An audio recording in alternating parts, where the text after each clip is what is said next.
नकली तोता। Hindi moral story. एक घने जंगल में एक नीम का विशाल पेड़ था।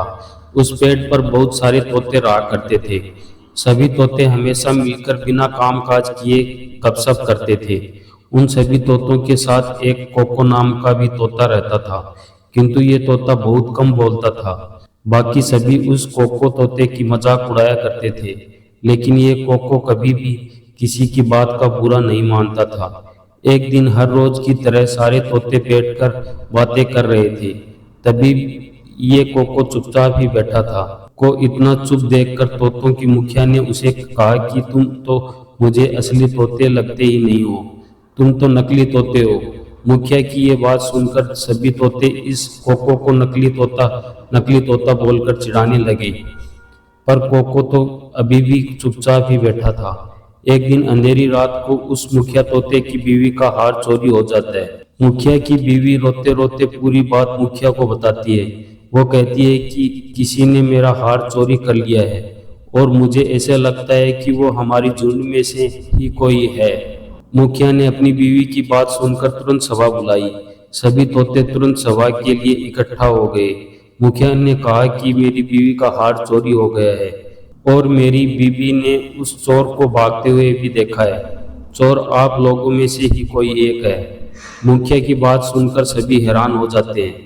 मुखिया ने कहा, चोर की चोंच लाल रंग की थी, वैसा मेरी बीवी ने कहा था। अब सारे तोते कोको और हैरी को देखने लगते हैं, क्योंकि इस पूरे तोतों के झुंड के सिर्फ ये दोनों की ही चोंच लाल रंग की थी। सभी तोते मुखिया से कहते हैं कि आप चोर का पता लगाइए। मुखिया सोचता है कि ये दोनों तोते तो मेरे अपने हैं, मैं कैसे इनसे पूछ सकता हूँ कि क्या आपने चोरी की है।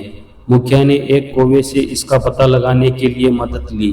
असली चोर कौन है ये पता लगाने के लिए कौवे को बुलाया गया। कौवे ने लाल चोंच वाले कोको तथा हैरी तोते को अपने पास बुलाया। कौवे ने दोनों तोतों से पूछा कि तुम दोनों चोरी के समय कहाँ थे। कौवे का प्रश्न सुनते ही हैरी तोता जोर जोर से चिल्ला के बोलने लगा कि मैं उस समय सो रहा था। कोको ने धीरे से कहा, मैं उस समय सो रहा था। इस दोनों की बात सुनकर अब कौवे ने कहा कि तुम दोनों अपनी बात साबित करने के लिए क्या कर सकते हो। तभी हैरी तोते ने तेज आवाज में कहा, मैं तो उस रात सो रहा था और ये बात तो सभी जानते ही हैं।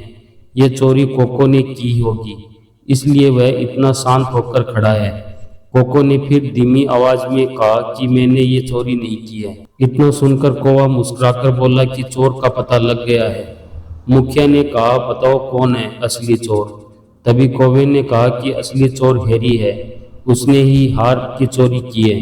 कौवे की बात सुनकर मुखिया ने और बाकी सभी ने कौवे से पूछा कि आप ये कैसे कह सकते हो।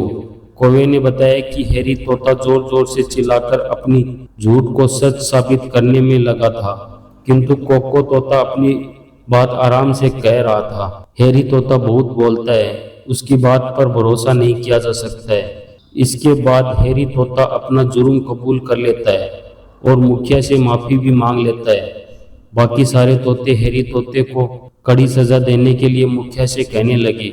तभी कोको तोते ने कहा कि हैरी ने ये गलती पहली बार की है और उसने अपनी गलती भी मान ली है, इसलिए हमें उसे माफ कर देना चाहिए। मुखिया ने कोको की बात सुनी और हैरी को माफ भी कर दिया।